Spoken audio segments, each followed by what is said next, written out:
কে কাকে কেমন দেখে, শুধু কি আমিই তাকে দেখি নাকি সেও আমাকে দেখে? প্রিয়তমার ওড়নার মতো উড়ে যায় স্মৃতির ঢেউ।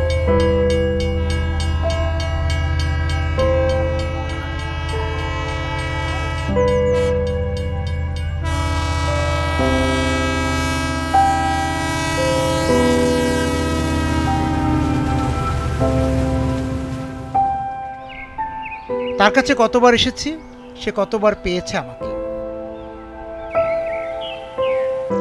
পথিক তো সেই যে হন্য হয়ে কাউকে খুঁজে।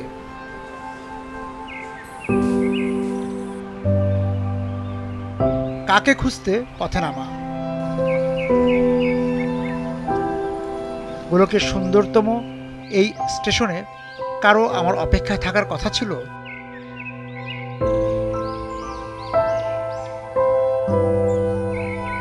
কোনো প্রতিশ্রুতি, নাকি শুধুই কাঠবিড়ালি, পাখি কিংবা বুনো ফুলের সঙ্গে দেখা হবার টান?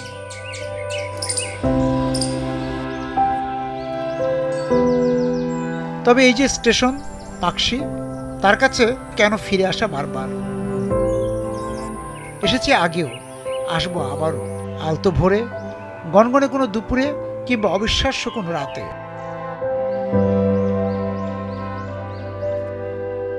কোনো কোনো স্টেশন এসে মনে হয় এই স্টেশনটি যদি শেষ স্টেশন হতো, আর কিছু করার না থাকতো, কোথাও যাবার কথা না থাকে, তাহলে তো ভালোই হয়। এই যে গোলকের ভ্রমণ, সেই ভ্রমণ বা সফরের যে অঙ্ক হিসেবটা তো সহজ না, তারপর মিলিয়ে নেওয়ার একটা চেষ্টা করা যায়। কারণ সব স্টেশনে কিন্তু বসে ওই স্টেশনের সঙ্গে একান্তে কথা বলা যায় না। আমরা হয়তো অজ্ঞাতভাবেই নিজের অজান্তেই সেই স্টেশনে দেখা পেয়ে যাই, আবার সেই স্টেশন ছেড়ে চলেও যেতে হয়। এই যে চলে যাওয়া এবং এই যে অপেক্ষা না করে উঠে পড়া কোনো একটি বগিতে, রেলের বগিতে, কোনো কিছু হয়তো মানুষ নিজের ইচ্ছেতে করতে পারে না। কোনো এক ইচ্ছের কাছে মানুষের এই যে বন্দিত্ব, তা কখনো কখনো মুক্তি পায় এই পাকশির মতো কোনো স্টেশনে এসে।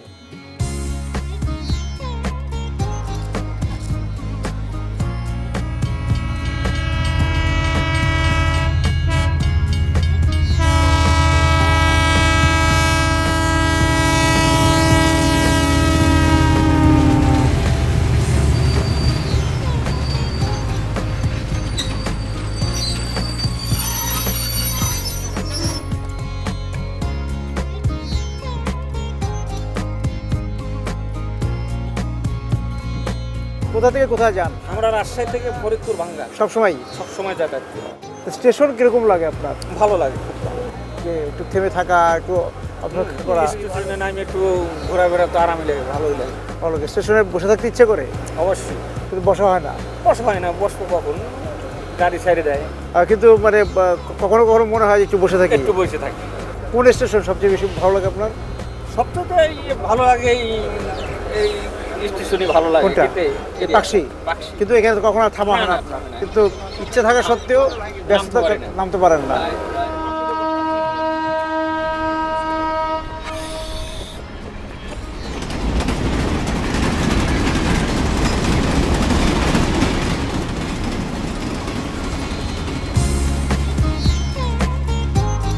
ব্রিটিশ সরকার পাকশিকে ঘোষণা করেছিল রয়্যাল স্টেট উপাধিতে।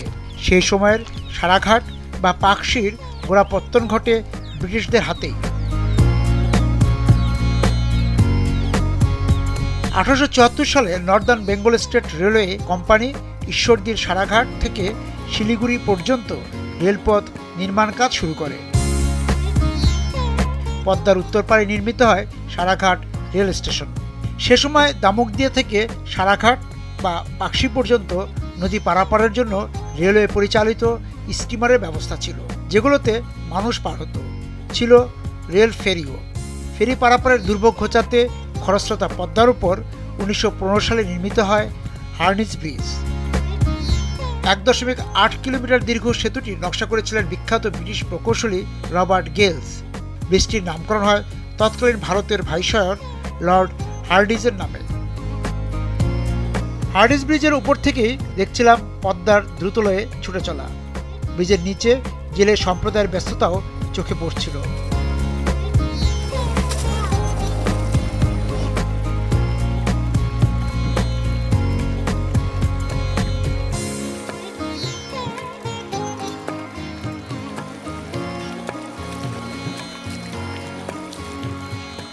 কি মাছ পেলেন? দেখি তো।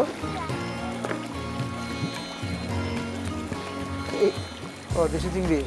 এখানে কি রিঠা বেশি ওঠে নাকি? রিঠা মাছ উঠে আপনাদের কত প্রজন্ম যাবত এই মাছ ধরছেন এই এলাকায়?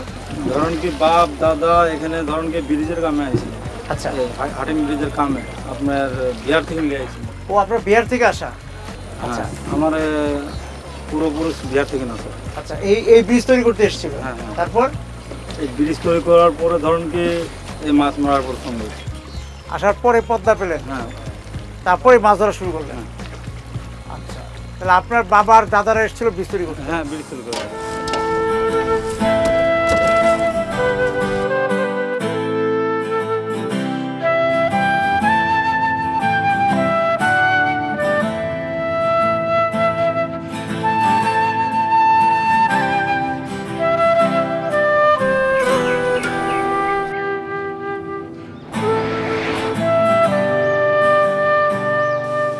পাকশী রেল কলোনির প্রাচীন বৃক্ষ দেখে প্রাচীন মানুষের কথাও মনে পড়ে যায়। মনে পড়ে ব্রিটিশ বিরোধী আন্দোলনের নেতা রেল শ্রমিক জসীমউদ্দীন মণ্ডলের কথা। এই প্রজন্মের কাছে জসীমউদ্দীন মণ্ডল বিস্তৃত।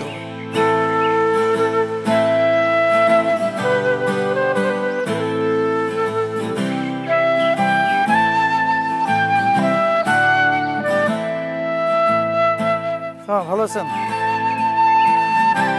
এখানে তো চাকরি করেন না? চাকরি করলেন কত বছর? চাকরি তো ধরেন করলাম কত 42 বছর। 42 বছর চাকরি করলেন আপনি? আমি ওইরকম 42 বছর। এই 42 বছর আগে যখন চাকরি শুরু করেছিলেন তখন পাকশী এই অঞ্চলটা কিরকম ছিল? আরো ভালো ছিল, হ্যাঁ, খুব বলেন। উন্নত ছিল। হ্যাঁ, উন্নত ছিল খুব, মানে স্টাফও বেশি ছিল, তারপরে পরিচ্ছন্ন ছিল, খুব সুন্দর ছিল। এখন তো স্টাফ সব রিটায়ার হয়ে গেছে, মারা গেছে, মানে পুরনো রান নাই। না, লোকজনের অভাব। ওই যে জসীমউদ্দীন মণ্ডল ছিলেন, হ্যাঁ, মারা গেছে। মারা গেছে। উনরা যে আন্দোলনে যেগুলো নিয়ে কাজ করতো সেই দাবিগুলো মিটেছে আপনাদের? হ্যাঁ, মোটামুটি মিটেছে আর কি। এখান থেকে আপনারা কি ঈশ্বরদীর পাকশী স্টেশন এই দুটো দেখেন নাকি? পাকশী আর ঈশ্বরদী এই দুইটা স্টেশন। প্রথম অফিসটা কোনটা ছিল? এগুলাই তো পুরানো, এগুলা ডিআরএম, ওই যে ডিআরএম, ওটা ডিআরএম। হ্যাঁ, ওটা ডিআরএম বসে, এটা কন্ট্রোল অফিস। প্রথম ম্যানেজার যে পাকশীর ছিল ওখানে বসতো, ওইটাই বসতো। ওইটাই। আপনাদের কলোনি কোন দিকে? সামনে?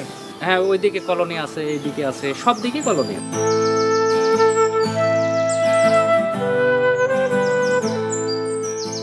এইটা কি অফিস? এটা DN1 DN2 bridge engineer office. আচ্ছা আচ্ছা, এটাও তো একদম ব্রিটিশ আমলে নাকি? এটা ব্রিটিশ আমলে, মানে যখন পাকশী ব্রিজ হয়, ব্রিজ তৈরি হয়, ওই সময় এটা ছিল ব্রিজের আছে গোডাউন। আচ্ছা, গোডাউন যখন হার্ডিজ ব্রিজ যখন হয়? হ্যাঁ, জি জি, আচ্ছা। গোডাউন তখন হচ্ছে কাজ, এখন ব্রিজের কাজ শেষ হয়ে গেল, তো এগুলো ধরেন ভাঙি ফেললে পরে তো অনেক ব্যয়বহুল, তাহলে তখন এটা সবাই অফিস করছে।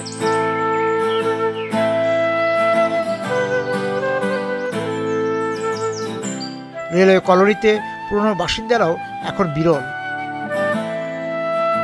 রেল শ্রমিকদের চেয়ে অন্য পেশার মানুষের ভিড় বাড়ছে। পুরনো অনেকেরও যাওয়ার সময় হলো, কিন্তু পাকশীর ছায়া ও মায়া ছেড়ে যেতে সায় দেয় না মন। হ্যাঁ, কত বছর যাবত আছেন খালা? আমার জন্মই এই বাসায়। আপনার এই যে জন্মের পর থেকে যে এই পাকশীর রেল কলোনি, সেই সময় কেমন ছিল, এখন কেমন একটু বলেন তো? আগে মেলা লোকজন ছিল, ভালো ছিল। আচ্ছা, এখন লোক কমে গেছে? পাকশী সারি চলে গেছে কেউ, বা আপনাদের যারা প্রতিবেশী ছিল? প্রতিবেশী অনেকেই চলে গেছে, আর পুরাতন লোক হয়তো 2-3টা আছে। এই তা নতুনদের সাথে পুরাতনদের সম্পর্ক বন্ধুত্ব হয় না? থাকছে না। থাকছে না কেন? সেরকম মিল খাওয়ার সেরকম আগের মতো সেরকম মায়া মমতা নাই, সেরকম মিল নাই, আত্মীয়তা নাই, আন্তরিকতা নাই। মানে পাকশীর যে একসময় এই যে ছায়া ঘেরা, এই যে এই বড় বড় গাছে ঘেরা যে একটা মায়া ছিল পাকশীর, সেই মায়াটা আস্তে আস্তে কমে যাচ্ছে। কমে যাচ্ছে।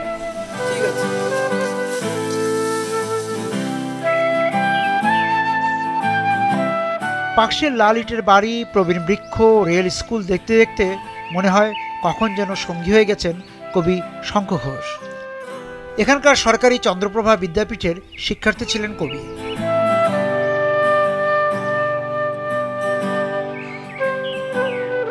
পাকশিকে নিয়ে শঙ্খ ঘোষ লিখেছিলেন, যতই হাসো যাই বলো লিখে তো রাখছি, দুনিয়ার যে সেরা শহর সে হলো পাকশি। অবশ্য ঠিক শহরও নয়, শহর মেশা গ্রাম, গ্রাম শহরের দোটানায় প্রণতি রাখলাম। সে আজ আমায় ডাক দিয়েছে আদ্যিকালের থেকে, চলো আমরা যাই সেইখানে যাই এখনই প্রত্যেকে। তোমার গ্রামকে তুচ্ছ করছি, তুলনা থাকছি, সবার দেশে সবার ভালো, আমারটা পাকশি।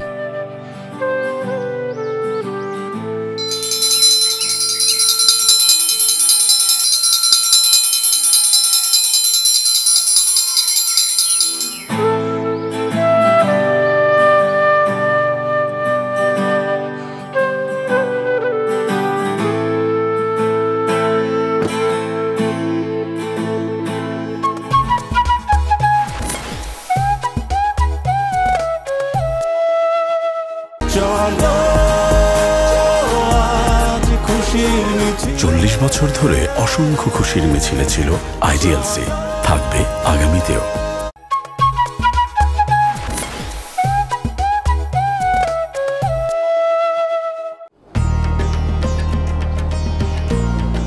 ঈশ্বরদীতে যাদের বসত তারা রেলের পরই গর্ব করেন তাদের তাঁত নিয়ে। বেনারসি গরবে যাদের বুক প্রসারিত হতো একসময়, কিন্তু এখন ঈশ্বরদীর বেনারসি যেন ক্ষয়রোগে ভুগছে। ব্রিটিশ শাসনামলে ঈশ্বরদী পৌর শহরের ফতেহ মোহাম্মদপুর এলাকায় বসতি গড়েন ভারতের উত্তরপ্রদেশ থেকে আসা বেনারসি কারিগররা। বসতি স্থাপনের পর কারিগররা ফতেহ মোহাম্মদপুর এলাকায় বেনারসি, কাতানসহ অভিজাত শাড়ি বুননের কাজ শুরু করেন। শুরুর সেই ঐতিহ্য এখন আর ধরে রাখতে পারছেন না তাঁতিরা। বেনারসি যে শাড়ি, এটা শুধু ফতেহ মোহাম্মদপুরই হতো নাকি এই অঞ্চলে আরো কোনো জায়গায় হতো? এই অঞ্চলেই হতো। তো এই অঞ্চলে বেনারসিটা আসলো কিভাবে? বেনারস থেকে আসছে ওনারাই। তারপরে এখানকার আমরা স্থানীয় শিখে আমরাও করতে লাগলাম। কতগুলি পরিবার এই তাঁতের সঙ্গে বেনারসির সাথে জড়িত ছিল? ছিল তো আগে পরে 30-40টা পরিবার ছিল। সব মিলে তাঁত 300-350 পরিবার। এখন কয়টা তাঁত আছে? এখন সারা ঈশ্বরদী খুঁজে মানে 20-25টা পাইতে পারেন, 20টাও মনে হয় পাইতে পারেন। আচ্ছা, বাকি তাঁতিরা কোথায় গেলেন? অন্য পেশা চলে গেলেন? বিভিন্ন কাজে করতেছে, কি করবে, তাঁত ছেড়ে চলে যাচ্ছে। হ্যাঁ, না চললে তো চলবে, আমরা তো এখন পারছি না। অনেকে রিক্সা চালাচ্ছে, অনেকে মিলে চলে যাচ্ছে, আমরা তো এগুলো আর পারবো না, আমাদের বয়স নেই। আপনাদের পরে এই কাজ কেউ শিখছে বা কেউ করছে? না, কেউ আসছে না।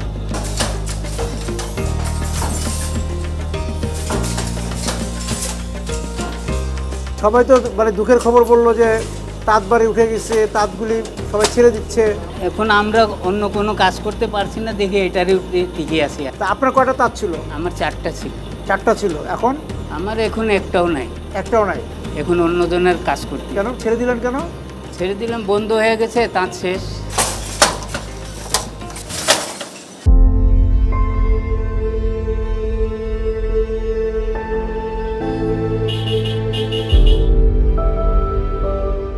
যখন শুনছি কমলা নামের নদীটির কথা যা প্রবাহিত হচ্ছে আটঘরিয়া উপজেলায়, তখন তার আত্মীয়দের কথাও মনে পড়ে যায়। জানি না তাদের মধ্যে আত্মার সম্পর্ক আছে কিনা।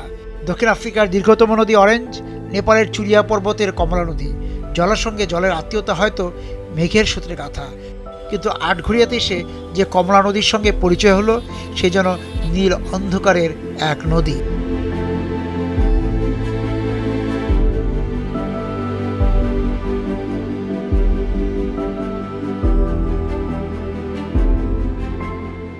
এই যে নদীটা যে শেষ হয়ে গেল, আপনাদের দুঃখ লাগে না? দুঃখ তো লাগে স্যার, দুঃখ লাগবে না? দুঃখ লাগে, আমার নদী দিয়ে, আর ওই নদী এরকম ক্যানাল হয়ে গেছে, খাল হয়ে গেল। কমলা নদী তো কমলা নদী নাই স্যার, ক্যানাল। মানে কমলা নদীর যে সৌন্দর্য সেটা নাই। দেখতে তো পাচ্ছেন স্যার, নাই। নদীর মতন তো অন্য কিছু হয় না। নদী তো নদী, নদীর মতন ধরেন গরু গোসল করাইতো, আগে সবাই গোসল টুসুল করতো, তারপরে হয়েছে সালপাল খেলাধুলা করতো, একটা পানির একটা যে ইয়ে আছে ওটা নাই, তারপরে হয়েছে ধরেন যত আবর্জনা এখানে সব এখানে আনি ফেলাই, এমন কোনো কিছু নাই মানুষের যে ফালানির মতন কিছু নাই। আপনি যে বললেন নদী তো নদীর মতোই, কিন্তু সেই নদীটার না না না নামটা সুন্দর না? হ্যাঁ, কমলা সুন্দর, কত সুন্দর নাম, নামে তো সেই ফলটা নাই।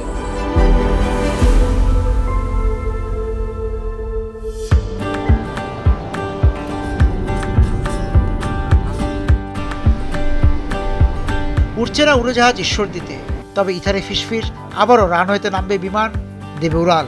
সেই খবর শুনেই ঈশ্বরদী বিমানবন্দরে। ব্রিটিশ শাসনামলে ঢাকা ও চট্টগ্রাম বিমানবন্দর স্থাপনের পরপরই 1940 থেকে 45 সালের মাঝামাঝি সময়ে ঈশ্বরদী বিমানবন্দর স্থাপিত হয়। 1945 সালের 8 থেকে 24 ফেব্রুয়ারি যুক্তরাষ্ট্রের সামরিক বিমান বাহিনীর 20তম বোমারু বাহিনী এ বিমানবন্দর ব্যবহার করেছিল। দ্বিতীয় বিশ্বযুদ্ধের সময় এই বিমানবন্দর হিজলি বেজ এলাকা নামে পরিচিত ছিল। 1987 সালে নানা অজুহাতে বিমানবন্দরটি বন্ধ করে দেওয়া হয়, যার মধ্যে লোকসান ছিল অন্যতম। দীর্ঘদিন বন্ধ থাকার পর প্রায় 4 কোটি টাকা ব্যয়ে সংস্কার করে 1994 সালে বিমানবন্দরটি পুনরায় চালু হয়। তারপর বাংলাদেশ এয়ারলাইন্স 1996 সাল পর্যন্ত নিয়মিত এই বিমানবন্দরে ফ্লাইট পরিচালনা করে। এরপর হঠাৎ বিমানবন্দরটি বন্ধ হয়ে যায়। 2013 সালে পুনরায় ঈশ্বরদী বিমানবন্দর থেকে ফ্লাইট পরিচালনা শুরু হয়, কিন্তু 6 মাস 11 দিন চালু থাকার পর 2014 সালের 29শে মে আবারও বন্ধ হয়ে যায় বিমানবন্দরটি। এটা তো রানওয়ে, বিমান নামতো।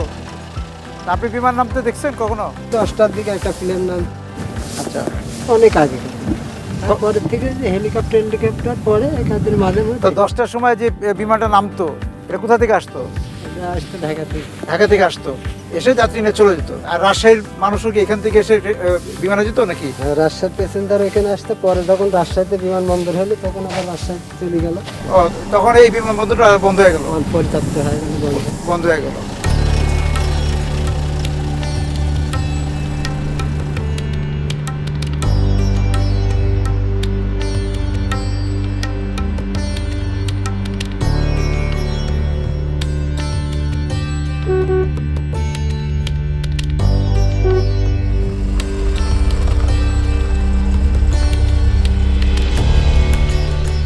ঈশ্বরদী রেল স্টেশনে দিনে দুপুরে আসা হয়েছে বহুদিন, দিনমান কাটানোর স্মৃতিও আছে।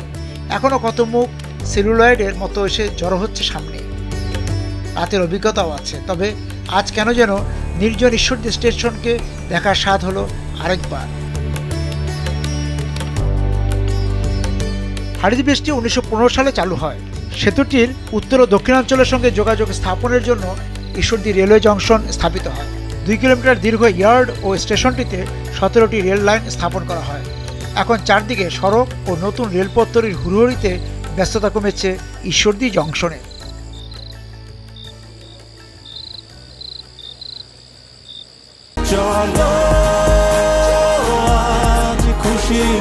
40 বছর ধরে অসংখ্য খুশির মিছিলে ছিল আইডিএলসি, থাকবে আগামীতেও। কি করেন আপনি? চার দোকানে কাজ করি। কদিন যাবো চার দোকানে কাজ করেন আপনি? 35 বছর। 35 বছরে ঈশ্বরদী জংশনে আছেন। প্রথম এসে কি দেখেছিলেন এই জংশনে? জংশনে প্রথম তো খুব গাড়ি ঘোড়া ছিল, খুব জমজমাট ছিল, খুব সুন্দর ছিল। এখন তো গাড়ি ঘোড়া কম, মানে ট্রেন কম, মানুষ প্যাসেঞ্জারও কম। কটা পর্যন্ত আপনাদের চালু থাকে এই চার দোকান? সারা রাত 24 ঘন্টা। 24 ঘন্টা। আপনি কতক্ষণ ডিউটি করেন? আমি 24 ঘন্টাই ডিউটি করি। 24 ঘন্টা? তো বিশ্রাম নেই আপনার? হ্যাঁ, কালকে চলে যাব, মানে 24 ঘন্টা আজকে করলাম, 24 ঘন্টা অন্যজনা কালকে করবে। বিশ্রাম নেবেন কবে? এখন না করলে তো আমার তো চলছে না, তো কেন আমরা এই করি এখন চলা, মানে আগার এদিকের ছেলে মেয়ের খরচ, মানে এক্সট্রা তো কিছু আর নাই, না চললে তো থাকে। এত বড় জংশন আস্তে আস্তে আস্তে নীরব হয়ে যাচ্ছে। নীরব হয়ে যাচ্ছে। কি নাম আপনার? বাড়ি। ঠিক আছে, ভালো থাকেন।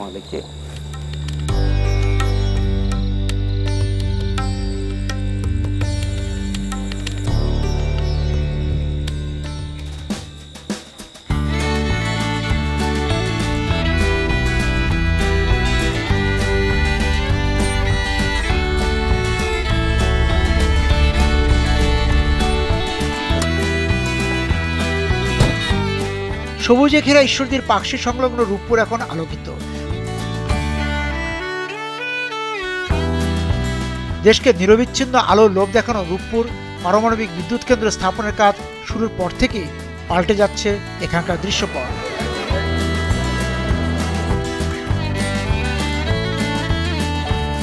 বিদ্যুৎ কেন্দ্রে কাজ করতে আসা রাশিয়ার নাগরিকদের ঘিরে নতুন হাট মোড়ে তৈরি হয়েছে বাজার।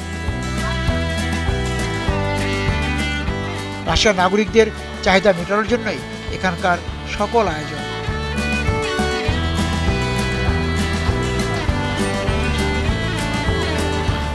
এই এলাকাটার নাম কি? Russia green city. Russia green city, এই নামটা কেন হলো? আর আপনারা এই এখানে ব্যবসাটা কিভাবে জমলো? আগে তো এখানে এই বাজার ছিল না। আগে থেকে নতুন হাট বলে, এখন মানে নতুন হাট বলতো। জি, রাশিয়ার জন্য মানে এটা গ্রিন সিটি হয়ে গেছে। আচ্ছা, এই বাজারটা কিভাবে তৈরি হলো? বাজারটা ওরা যখন ফার্স্ট টাইমে আসলো, ওরা মানে কি মানে ওদের প্রয়োজন সেটা মানুষ দেখে সেরে আস্তে আস্তে এমনভাবে মানে হয়েছে। তো এখানে কি পরিমাণ দোকানপাট আপনার আছে? এখানে 4-5 হাজার দোকান আছে। 4-5 হাজার দোকান। তা এখন ওই যে ওই 4 বছর আগের যে জমজমাট ব্যবসা ছিল সেটা কি এখনো আছে? ওটা এখন আর নাই। কেন? এখন 50% রাশিয়া ঈশ্বরদী থেকে আংশিক জায়গায় জায়গায় থেকে কেনা। ও মানে পুরো ঈশ্বরদীর মধ্যে ওরা ছড়িয়ে গিয়েছে, এখন আর এই নতুন হাটের মধ্যে আর নাই। আগের থেকে রাশিয়া অনেক চালাক হয়ে গেছে। তাই? কেমন? মানে আগে আপনারা বেশি দাম নিতে পারতেন, এখন? না না, ওইটা না। তাহলে আগে আগে হচ্ছে এখান থেকেই নিত, আচ্ছা, আপনার গ্রিন সিটি থেকেই নিত। এখন মনে করে রাশিয়া মনে করে যে এখান থেকে দাম বেশি নিচ্ছে, এই জন্য মানে অন্য জায়গায় যায়, শহরের ভিতর চলে যাচ্ছে। ওদের কেন্দ্র করে তো ভালোই লাভ হয়, টুকটাক আসে। মানে বাঙালিরা এখান থেকে কিনে না শুধু রাশিয়ানরা? বাঙালি এখানে কেনাকাটা করে না, বাঙালি মনে করে এখান থেকে দাম বেশি নাই। আসলে তাই? কিন্তু তা না।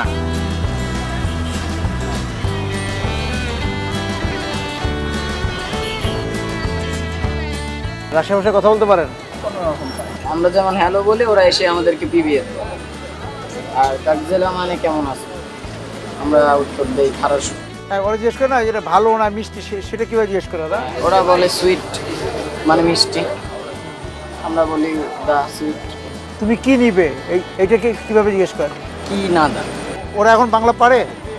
সবাই পারে না, কিছু কিছু কিছু কিছু ওই 1-2টা শব্দ পারে।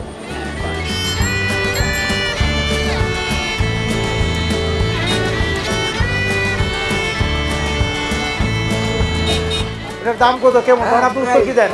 এটা কত প্রাইস? হ্যাঁ, আমরা বলি এত প্রাইস। যেমন ধরেন এটা বাগুন হচ্ছে 120 টাকা, ওরা চায়, আমরা চাই ওরা স্টুডিও আছে, আমি 120 টাকা স্টুডিও আছে।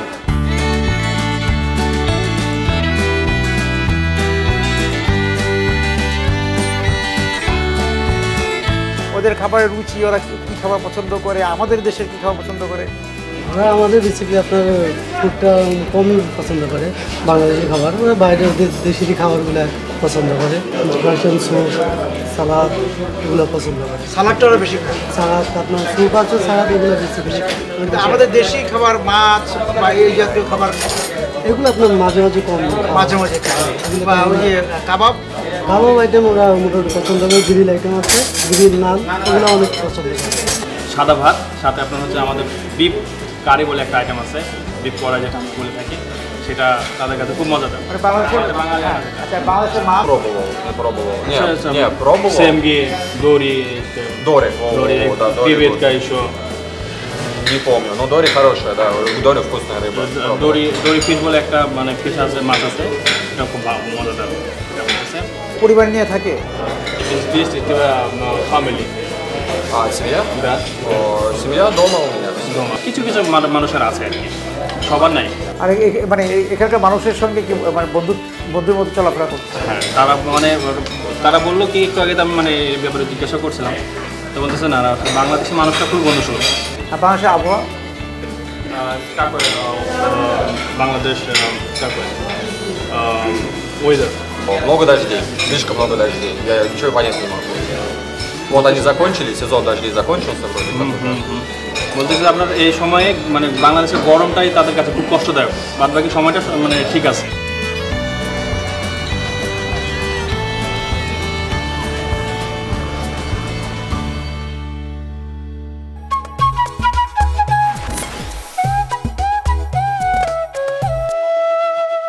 চলো আজ খুশি বছর ধরে অসংখ্য খুশির মিছিলে ছিল আইডিএলসি, থাকবে আগামীতেও।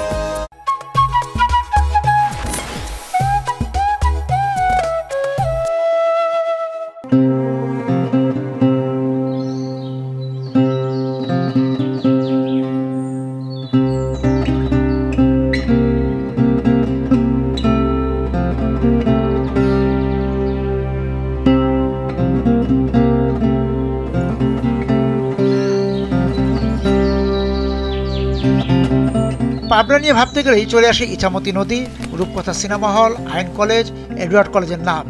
ইছামতি নদীর রং রূপ বিবর্ণ। বন্ধু নদীর এই রূপ দেখে মন খারাপ হয় পাবনার প্রথম সকালে।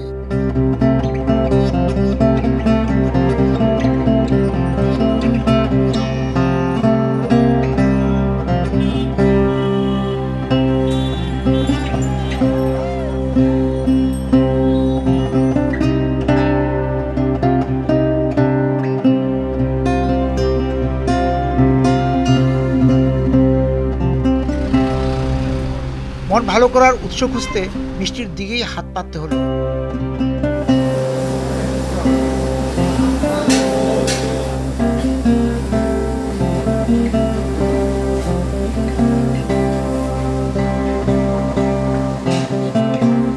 পাবনার প্যারা, রাজভোগ মিষ্টির খ্যাতি রয়েছে। পাবনার মিষ্টির জন্য পরিচিত হবার আড়ালের গল্পটাও বেশ সাধু। মানে আপনাদের হাতের হোটেল থেকে মিষ্টিতে আসার যে জার্নিটা, আমার বাবাদের ছিল হচ্ছে 3 ভাই, ওনাদের কলকাতাতে ভাতের হোটেল ছিল, তো ওনারা ওখানে ব্যবসা করতেন। কিন্তু যখন হিন্দু মুসলিম স্বাধীনতা মানে দাঙ্গা যে হয়, জি জি হিন্দু মুসলিম দাঙ্গা হওয়ার যখন আশঙ্কা দেখা দেয়, ওনারা ভয়ে কোথায় যাবেন এই চিন্তা করে, তখন এই দেশ থেকে কিছু লোক ব্যবসার জন্য ওই কলকাতাতে যেতেন। তখন তো ট্রেনে যোগাযোগ ভালো ছিল, তো যাওয়ার সুবাদে ওনাদের সাথে পরিচয় হয়। তো ওনারা বলেন যে আমাদের দেশে আসেন, আমাদের দেশে মুসলমান বেশি, আপনাদের কোনো সমস্যা হবে না, আমরা দেখব। প্রথমে ব্যবসা শুরু করেন 3 ভাই মিলে, রাজু ব্যবসায়। তারপরে পরবর্তীতে আমার বাবা একটা চায়ের স্টল দেন, বর্তমানে আমাদের দোকান যেখানে আসতেন প্যারাডাইস ওখানেই। চায়ের দোকান থেকেই একজন কারিগরের সাথে পরিচয় হয়, ওনার নাম হচ্ছে নারায়ণ সিং। শুরু হয় এই রাজভোগ আর রসগোল্লা দিয়ে এই সকালে নাস্তার সাথে। এইভাবেই তার পরবর্তীতে আরও কয়েকজন কারিগর আসে, পঞ্চা, তাজ, এরকম কয়েকজন আসার পরে তার পূর্ণাঙ্গভাবে তারপর মিষ্টির ব্যবসায় আস্তে আস্তে আস্তে আস্তে তারপরে মূল ব্যবসা হয়ে যায় মিষ্টি। জি, এটা 1952 থেকে, তার আগের থেকেই এই মিষ্টির ব্যবসা শুরু। রাজভোগ থেকে শুরু। হ্যাঁ, রাজভোগ মেন ব্যবসা, মেন মিষ্টি শুরু হয় রাজভোগ থেকে। রাজভোগ থেকে তার পরবর্তীতে রাজভোগ, ছানার জিলাপি, রসগোল্লা, তারপর প্যারা, এইগুলি। কাঁচাভোগটা আসে অনেক পরে, কিন্তু প্যারা অনেক আগে, আদির মিষ্টি, অনেক পুরাতন মিষ্টি।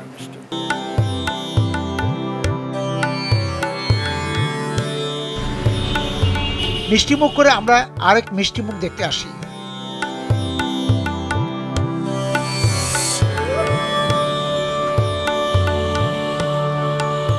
যাকে দেখে শুধু কি পুরুষ হৃদয় বলেছে, নারী হৃদয় কি বলে ওঠেনি, তুমি যে আমার, ওগো তুমি যে আমার। ফুলের জলসায় নীরব রমা।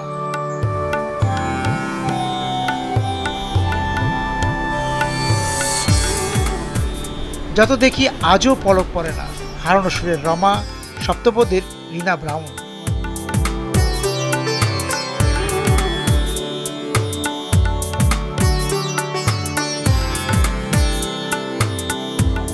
আমার মনে পড়ে যায় কৈশোরের সেই ছড়া।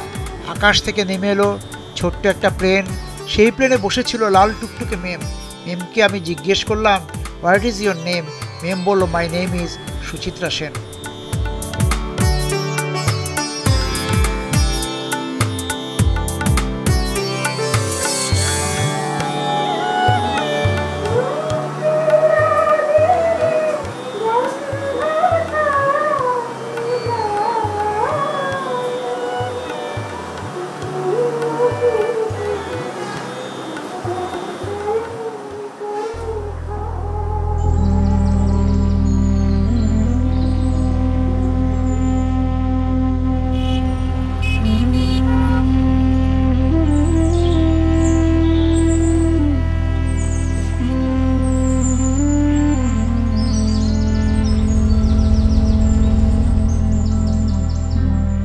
নদীর পাড় ভাঙে, নদীর মতোই প্রবাহমান মানুষের মন, তারও পাড় ভাঙে। নদীতে ভাঙন দেখা দিলে জনপদ বিপর্যস্ত হয়, মন ভাঙলে মানব জমিনও বিপর্যস্ত হয়। বাদ দিয়ে ভাঙন রক্ষার চেষ্টা হয়, তাতে কতটুকু রক্ষা হয় কতটুকু হয় না সে অঙ্ক খুব সহজ নয়। সেই অঙ্কের ধারাপাতে যাদের জীবন, এমন কয়েকজনের সঙ্গে কথা বলতে পাবনা মানসিক হাসপাতালে আসা। এখানকার মানুষের সঙ্গে কথা বলে কিন্তু সমাজের ভাঙ্গন সংকটও আঁচ করা যায়। এই মানুষগুলোর জমা খরচ ইজা দেয় জীবনের নতুন পরিসংখ্যান।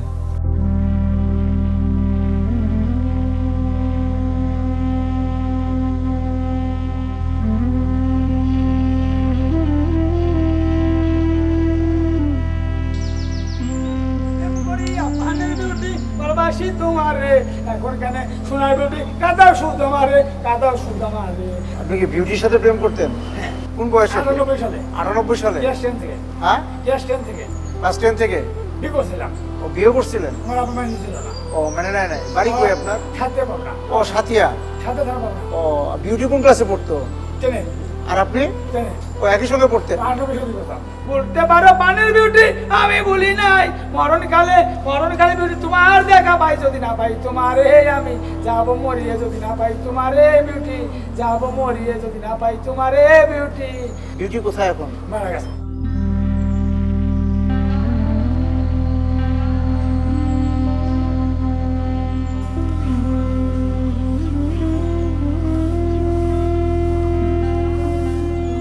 বাসা কোথায়? বাসা লালপুর, ব্রাহ্মণবাড়িয়া জেলা লালপুর। কেন কবে আসলেন? এখানে 1 মাসের উপর হয়েছে। 1 মাস? কেন আসলেন কেন? মা দিয়ে গেছে। মা দিয়ে গেছে কেন? মন একটু চঞ্চল। কি মন চঞ্চল হলো কেন? মন চঞ্চল হঠাৎ করে হয়ে গেল। কি কারণে চঞ্চল? এমনি টেনশনে।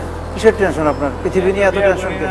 করি না, এটাই টেনশন করি। মানুষের জীবনটা কেমনে কাটাই যাবো দুনিয়াতে, এটাই টেনশন। জীবন নিয়ে অনেক টেনশন। জি জি। এমনকি স্থির করার জন্য এখানে দিয়ে গেছে নাকি? হচ্ছে, স্থির হচ্ছে? হচ্ছে, মানে আগের তো অনেক ভালো। ভালো। এক ঝাঁক পাখি উড়ে যায় আকাশে, এক ঝাঁক জোনাকি উড়ে রাতের বাতাসে, এক ঝাঁক কোকিল গান গায় গাছের ডালে, এক ঝাঁক কাক পানি খায় নদীর কূলে, এক ঝাঁক গোলাপ ফুটে রোজ সকালে, এক ঝাঁক শাপলা ফুটে রাতের আধারে, এক ঝাঁক শিয়াল ডাকে সন্ধ্যায়, জন্মের পর শিশু ভেঙে পড়ে কান্নায়, লজ্জাবতী গাছ লজ্জা পায় হাতের ছোঁয়ায়, মানুষ ভালো হয় জীবনের শেষ খেয়ে। এই যে মানুষ ভালো হয়, মানুষ আসলে ভালো হয় শেষ খেয়ে মৃত্যুর আগ দেখতে ভালো হয়। তাই তার আগ পর্যন্ত অনেকেই খারাপ থাকে, মানে অনেকেই মানে নেই, অনেকে আনে না। মানুষ সম্পর্কে আপনার ধারণা কি? খারাপ ভালো এটা সৃষ্টিকর্তা বলতে পারবো, কিন্তু আমার দৃষ্টিতে সবাই ভালো। সবাই ভালো।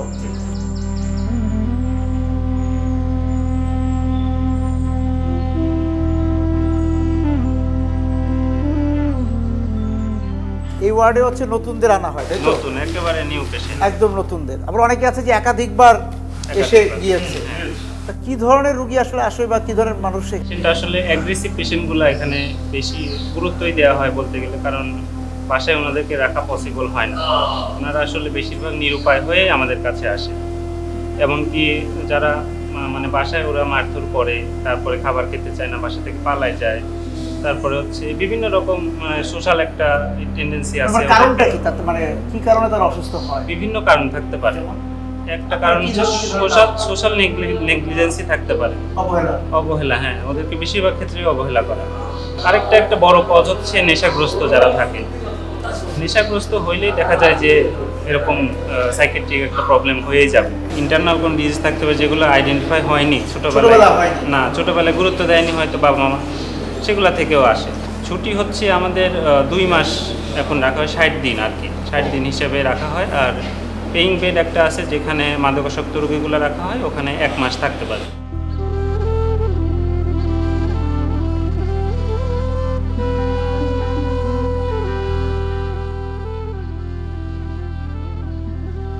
চাচার বাড়ি কোথায়? ঢাকা। কত সালে আসলেন চাচা? বলতে পারো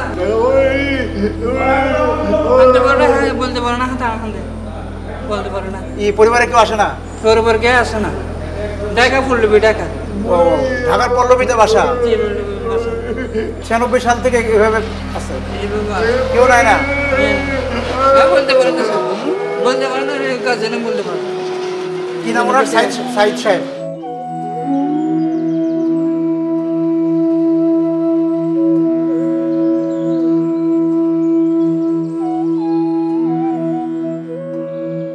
স্যার আমার বাড়ি যদি ফোন দেন আপনারা তো সে ভালো হয়ে গেছে, আমার এসে নিয়ে যাবেন। নিয়ে যাবেন না? আচ্ছা ঠিক আছে।